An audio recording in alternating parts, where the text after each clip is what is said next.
So you may have noticed that the Democratic candidates for president are suddenly dropping like flies. I am suspending my campaign for president. I am leaving the race. The truth is that the path has narrowed to a close. Thank you, everybody. Klobuchar, Buttigieg, Bloomberg, they all had over 100 delegates. Elizabeth Warren had a significant chunk as well. And they are pledged to support a candidate at the Democratic convention in Milwaukee in July. The magic number to win the nomination on the first ballot is 1,991 delegates.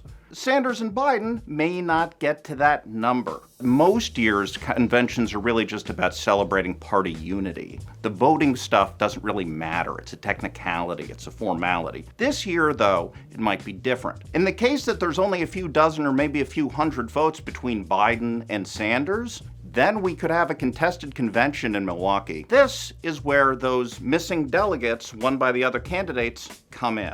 There's all sorts of horse trading and chaos. It's a giant mess, and it's going to be very, very entertaining. The good news is for Democrats is the people who become delegates, and they're being selected right now at the state and local level mostly. Some are elected, some aren't. But these delegates are usually the kind of people who take party rules seriously.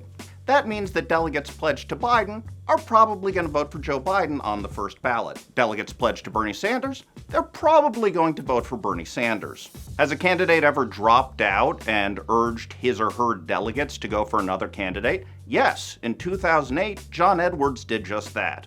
And most of his delegates did what he wanted them to do, which is vote for Barack Obama. However, not all of them did. That's an important thing to keep in mind here. These are delegates, they're human beings, they're not computers. And getting people to do what you want them to do, like in every other area of life, can get a little complicated.